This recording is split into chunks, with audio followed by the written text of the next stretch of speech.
Hello, this is Andrine, a Jewish American priestess, and today I'm bringing you a reading, timeless reading, on the topic of what does your divine spark have for you today? What messages is the spark of divinity that exists within you have to give you at this moment in time when you're watching this reading? And today we're going to be using the Sovereign Oracle deck to guide us into our readings. And then once we're there, we'll do some Hebrunes as well. So I'm going to set this up here. And we'll pull out 3 Sovereign Oracle cards that will help you find your way into the reading that is right for you today. And if you'd like to hear more than one, you're welcome to do so. But maybe 1 or 2 will speak to you. Here's number 1. Here's number 2.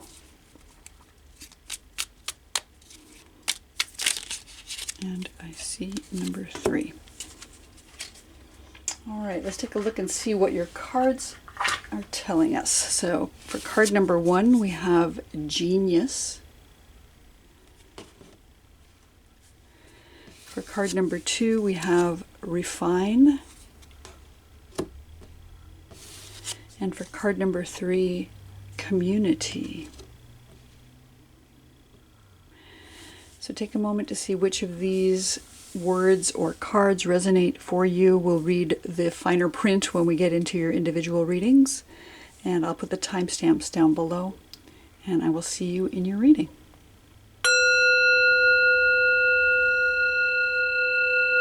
Hello, card number 1. Those of you who chose the Genius card, let's take a moment to read the finer print on your card today.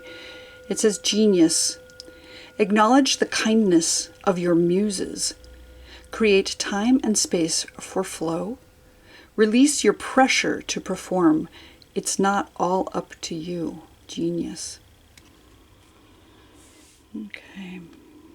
So right off the bat, what it sounds like really plainly in your reading here is that the divine is saying you don't have to do this all by yourself. In fact, the muses that exist, those divine sparks in maybe other people or things that you are encountering in your world, are there to kindly lead you along the way, and that your job is to create time and space for the genius to flow through you. It's not a pressure to perform.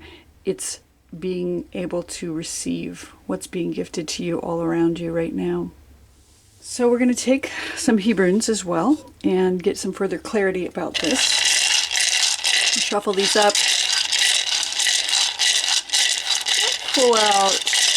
What I think I'm going to do is I'm going to set down this circle to contain, and I'm going to do a handful.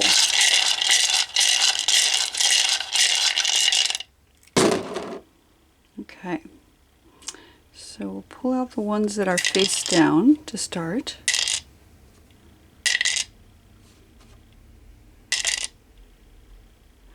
And read what's left. And you've got 4 Hebrunes here. Let me see if I can in some way zoom this in a little bit. There we go. So we can still see our card. So we have 4 Hebrunes here, and I love that they fallen into a pattern that I often use in my readings. At the top of the reading, we have the letter Dalet, and Dalet is a doorway. It's a liminal space. Let's see if I can pick this up without knocking the other one over. We have the Dalet. It's a liminal space that's a doorway through which we are traveling. And that can be a literal doorway. It can be a transition from one time of life to another. It can be a birth or a death. It's some kind of space that is in between. And it has this connotation of humility. It's the first letter of the word dal, which means someone who is poor or lowly. So there's a certain amount of humility that comes with that. And it is the binary transformation of wisdom and foolishness in the Sefer Yetzirah, the book of creation. So there's this connotation of a doorway. You have to make a choice about being wise or foolish. It's important to remain humble while you're walking through that doorway. And this threshold is here for you, provided by divinity.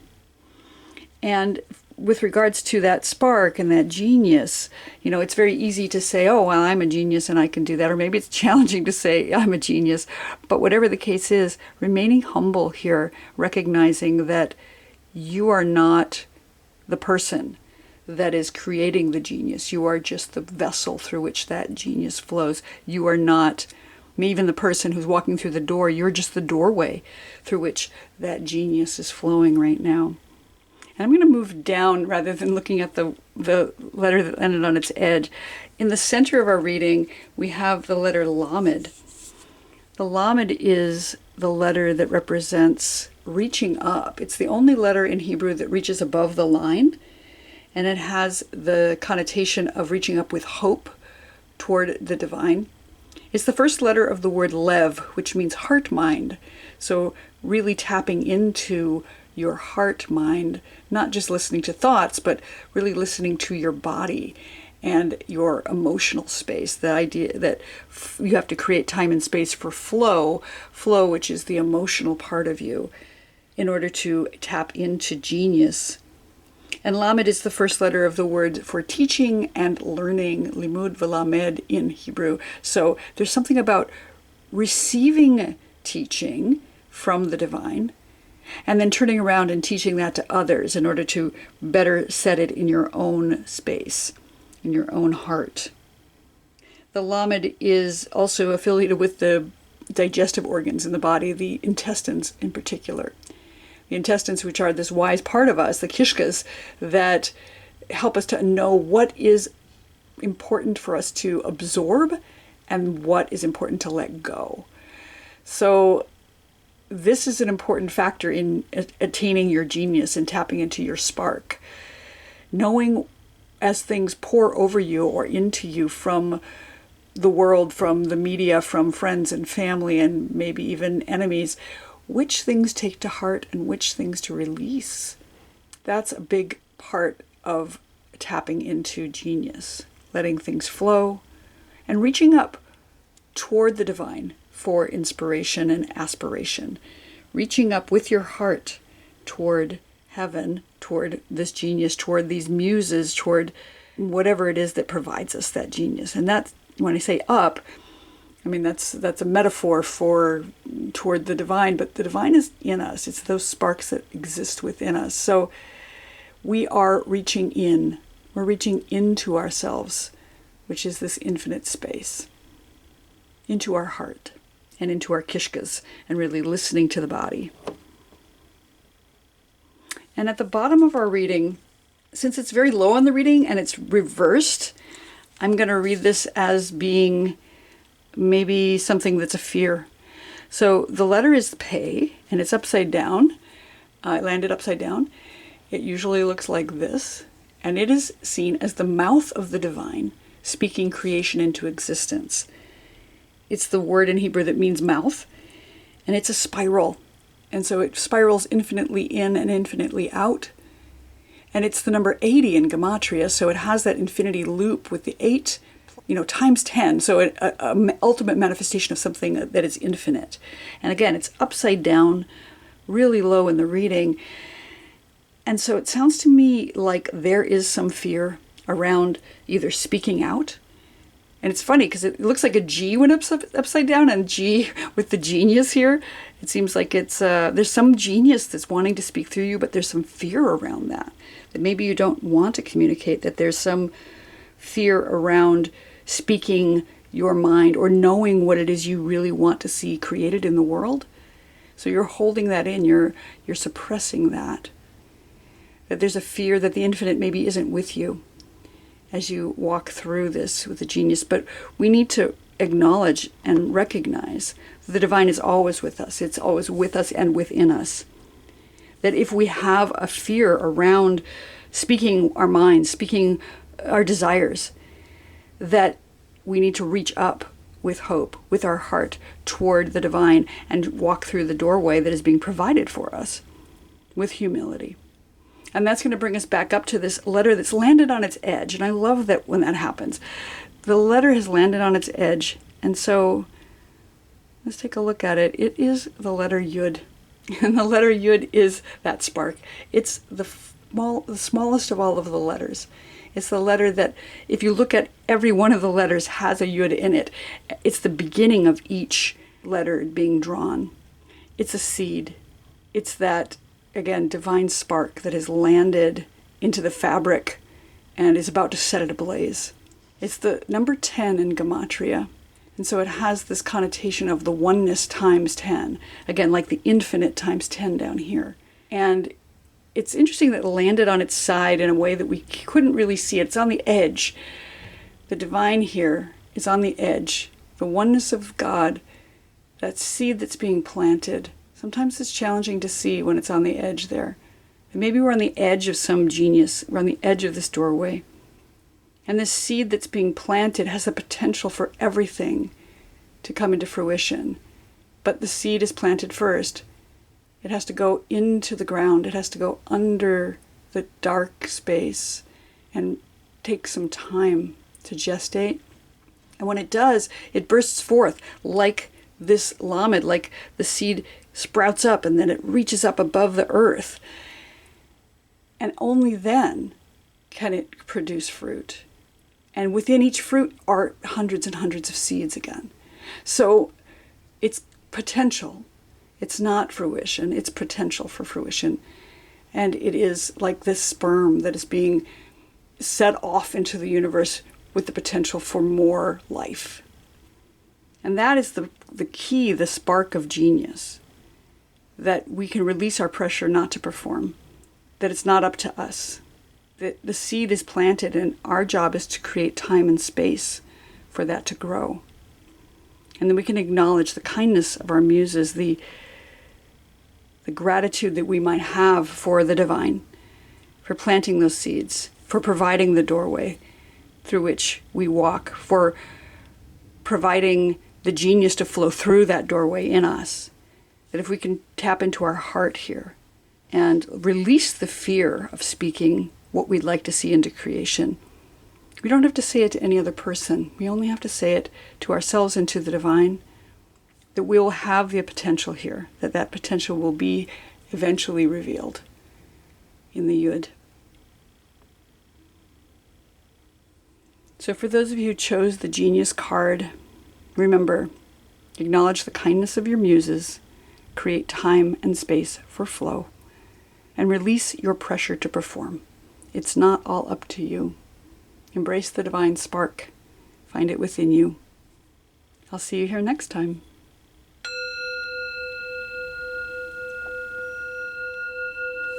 Hello, card number 2. You chose the word refine. Let's take a closer look at your card and read. Refine. A tweak is needed. Don't start over just yet. Consider partnering with a gifted editor or mentor. A new level of mastery is calling to you. Refine. So the message here from your divine sparks that exist within you is those sparks are in the midst of manifesting something. That you don't need to pour water on that fire and put it out and start it again. You can trust that those sparks are sitting there as embers, maybe under the surface, and that you could ask for help. Consider partnering with a gifted editor or mentor, that there is a new level of mastery calling to you right now. And we're going to pull out some Hebrunes as well. I've got a circle of braided sweetgrass here that was a gift to me, and I'm going to take a handful of Hebrunes and toss them inside to hold them so they don't roll away, and we'll read what they say.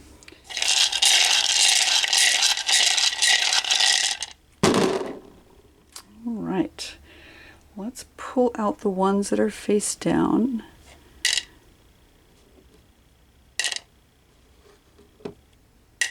And that one's on its side, so we're going to leave that. And so we have 4 letters here today. Yeah, they're almost in a line here, but one very low in the reading. So we'll just start at the left and we'll read to the right. So on the left, kind of balanced up against the edge of the sweetgrass here, we have the letter Ayin. It's lying down on its back. And the Ayin represents an eye. I like that it's a little bit higher in the reading because the Ayin represents the eye of the divine who is watching over us. That we have this knowledge that divinity is protecting in some way, and that we have the ability to see. It is the number 70 in Gematria, so it has this connotation of an ending, this being 7 days of creation, and this being 10 times 7 has this potential for ultimate finality of something that's being created. Again, don't start over just yet. That there is something that's going to be completed with this 70. It has this association with sight and many different sets of partnerships, let's say. There is a lot of number 70 in the Torah. There were 70 descendants of Noah that came from the ark. There were 70 members of Yaakov's tribe, Jacob's tribe, that went down to Egypt. There were 70 elders of Moses. And there are 70 seats on the Sanhedrin, which is the sort of a council of judgment. So there's all of these partnerships. So there's one person, usually Noah, Jacob, Moses, the Sanhedrin Nasi, the prince of the Sanhedrin, who have these councils and these tribes that follow them or are partnered with them. And it says on your card to consider partnering with a gifted editor or mentor. So maybe you need some advisors right now as you work on whatever project, whatever divine spark is coming to you, that you'll be able to see better if you can work alongside a team of folks. And it's important to delegate things sometimes. The Ayin is also affiliated with the tribe of Dan, and Dan is the word that means judgment in Hebrew. So there's something about a final judgment, being able to maybe judge appropriately, be able to see clearly enough that you can judge. Or maybe getting others, I think when with this partnered gifted editor or mentor, that you're getting somebody else to come and take a second look at whatever project you're working on, because maybe you're too close to it. You can't really see and judge impartially your own work. So there's something here about sight, being watched over by the divine, but also calling on others who might be able to help you see a little better. In the center, we have the letter Shin, and the Shin is lying back on its back here. It usually looks like this upright. Shin is the mother letter of fire, and it's inspiration here. So speaking of sparks, here we have these 3 sparks that have flown up from underneath, from the base. The mother letter of fire, which represents creation, element of the sun and the moon and the stars, all things that are fiery and inspirational. Passion, maybe even anger, having to do with that passion or that fire. Something in the head. This is a letter that corresponds to the head and the body, because it's a thought and feeling and emotion that comes to a warm, fiery head. It's also the first letter of the word Shekhinah, which means the indwelling presence of the divine. So that divine spark is right here in the center. And it's resting, it's on its back. So something is saying to me that it's important to rest in the knowledge that the divine is here. Again, that those sparks are maybe banked, the embers are banked, they're maintaining their heat right now while you're figuring out who to partner with, or the sparks are not ready to burn into a full flame. But don't start over. The fire is there underneath the surface. The Shin is also the first letter of the word Shini, which means change. So something may be changing right now, or Shuva, maybe returning to yourself, returning to your original purpose. Maybe you can remember why it is you started this project in the first place. What was it that inspired you? What was the spark? Again, not to extinguish the fire, but to just tweak it, maybe just stir it a little bit. Stir it so that it can burst back into flame. I love that. The fire is here in this reading about sparks. And over on the right side, we have the letter Kuf. And Kuf, lying on its back here, is the letter that is the first sound in the word kadosh. Kadosh meaning holiness or sacredness, that dedication to divine service. That there's something here that is sacred, and that all things can be sacred if we dedicate them toward divinity. So we need to refine. We need to remember, again, what it was that we did at the very beginning that inspired us toward this. And remember that our best work is in dedication to the Spirit, to the spark, to the divine. If we can tap into that and find it again. Kuf is also the first letter of the word kof, which means monkey. So sometimes we get bogged down in our own thinking, in our own monkey business, our own humanity, that we forget that the divine exists within us, that we are made up of divinity, and that it's time to remember that this is on its back, that it's resting in this forgetting place, maybe dreaming and having forgotten that we are made up of the divine, that every animal, plant, rock on this planet is made up of divinity as well. And so it's time to remember what was holy about this, what was sacred about our project, what is the thing that inspired us. And then once we get that, it will bring us to a new level of mastery.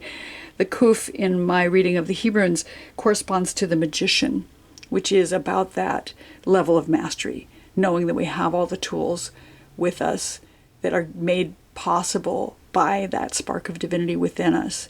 And that if we can claim our own mastery by tapping into the holiness, the sacredness of our project, we will have that ability to do what it is we need to do. And I don't even know what this letter is down at the bottom.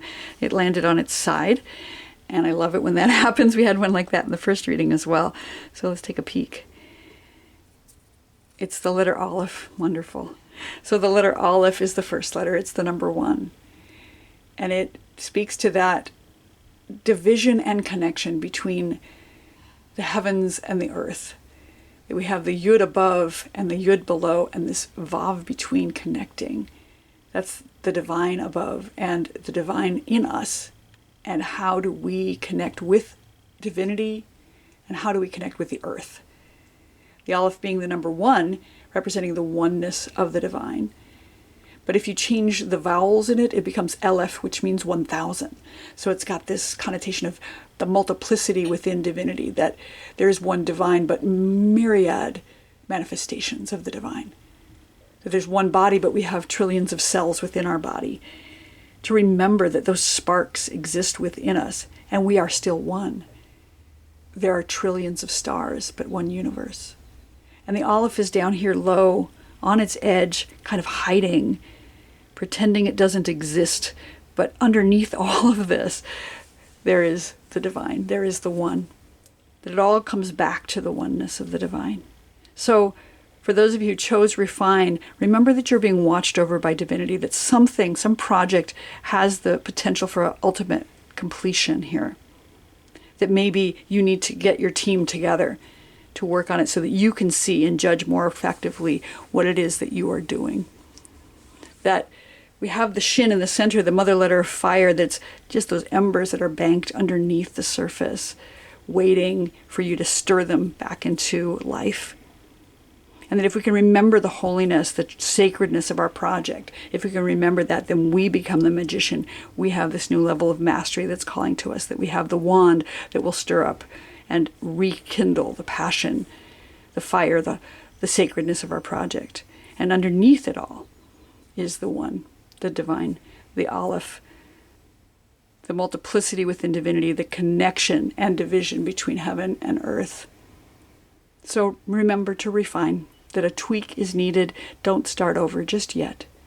Consider partnering with a gifted mentor or editor, and that this new level of mastery is calling to you. Thank you for listening. I hope you enjoyed it, and I will look forward to seeing you here next time.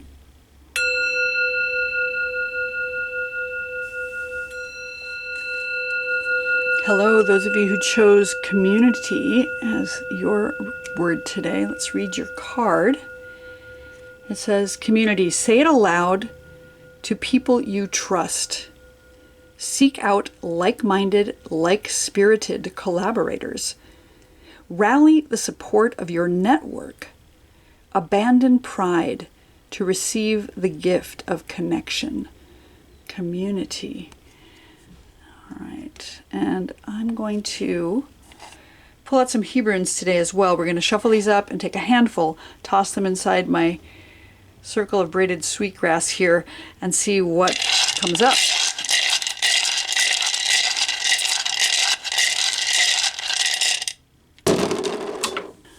Before I take out the face down Hebrunes, I'm going to just say that it's saying to me initially that these sparks are about finding community, clearly, finding other people that have these same thoughts and these same desires, that you really can reach out to the people around you for support right now, to find those divine sparks in others, because that is part of the work. So let me take out all the face down Hebrunes in our reading. I'm going to leave the two that are on their side and we'll see what they say. So right in the center here we have the letter Tzadi, and Tzadi is the letter that means justice. It's Tzedek, which means justice, or Tzadik, meaning somebody who's righteous. And what I'm seeing here with the Tzadi, I'll pull it up here so you can see it better, is that the Tzadi, if you know anything about the letters, looks a little bit like a letter Nun. It's bent over with the letter Yud on its back. And so with the card saying we are to abandon pride and receive the gift of connection, Nun is the letter that represents humility, and Yud is the first letter of the divine name, the Yud He Vav He. So it's as if one is humble, but has the divine on their back or at their back. So carrying the divine with you in your humility while you reach out to your network will bring about some kind of righteousness or justice here. And the other thing that comes up around Tzadi for me right now is that Tzedek is the name of the planet Jupiter in Hebrew, and it's the largest of all the planets. So there's something really big here, this idea of a large community of people surrounding you, that you have the ability to reach out to your community and seek out those people, because the planet is large, that there is justice there is righteousness there, that you are encouraged to search. The word Saeed means hunting, so you're encouraged to search for those divine sparks in others. And just below that we have the letter Gimel. The letter Gimel is the letter that means a camel or a foot. It's a little bit face down here. So it's about stepping forward, walking toward justice. The letter Gimel is the letter that rules over the planet Jupiter in the sky. So Tzedek here again. We've got justice, justice, shall you pursue? And that is a very famous quote. So there's something about pursuing justice, stepping out into the community, stepping out into the larger sphere of justice that is here right in the center of your reading, that maybe you felt like you were a little bit face down as you stepped forward, but know that the justice is here, know that Tzedek is here, and that community will hold you as you step forward into that world, seeking out like-minded, like-spirited folk. And that you can abandon your pride, you can be humble if you have the divine at your back. You can say it aloud. And down at the bottom here, we have the Nun. Again, humility. Humility here to abandon your pride, to receive the gift of connection. We need to let go of this feeling, I can do it all by myself.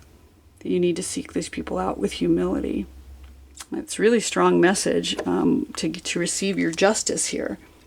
The Nun is also about movement. It's the foundation of locomotion in the Sefer Yetzirah. So movement, movement, justice, justice, humility, humility. It's really clear. Step forward, go out, find the people, find your people. Abandon your pride, stay humble, find out how to become and find the tzaddikim in your community. Those who are seeking justice as well, those who are doing righteous acts, those who have the divine at their back. And let's see what our two letters that have landed on their sides are. These are kind of hidden messages down here at the bottom. The one on the left is the letter Kuf, and it's upside down, but it was on its side, so I don't know how to call that. We'll just read it as it is. Kuf is the letter that means sacredness, kadosh. It means what is designated for service to the divine, that which is holy, but also kof, monkey, that which is earth-based, that which is grounded in our own monkey nature, in our own humanity. And kuf is the letter that I affiliate with the magician card in the tarot.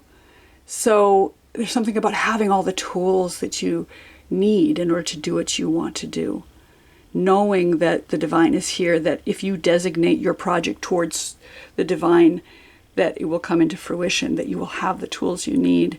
And again, it's this hidden letter here on the side that maybe we don't see that right now. We don't see the sacredness of our actions. We don't see the sacredness of connecting with community right now, but it's right here supporting us underneath.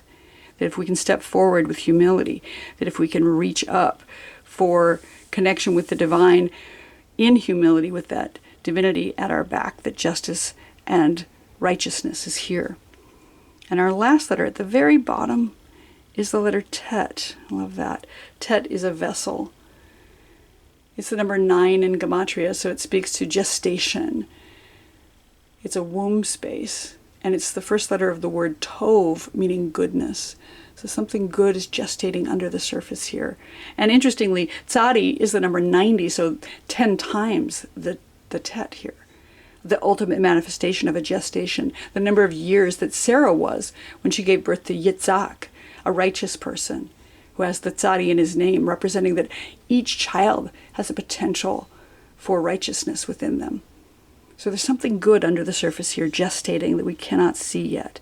And that it's our job to say out loud what we need to say, to seek out like-minded, like-spirited collaborators, and to rally the support of our network. Abandon pride, find our humility, and step forward to receive the gift of connection. So for those of you, Joe's community, this has been your reading. I think it's really clear. Reach out, find the tzaddikim in your life, step forward toward justice, toward that large planet of Jupiter with your humility, toward sacredness, and that gestation will come to fruition in the ultimate manifestation of the Tzadi. So thank you for listening. I hope you enjoyed this, and I'll look forward to seeing you here next time.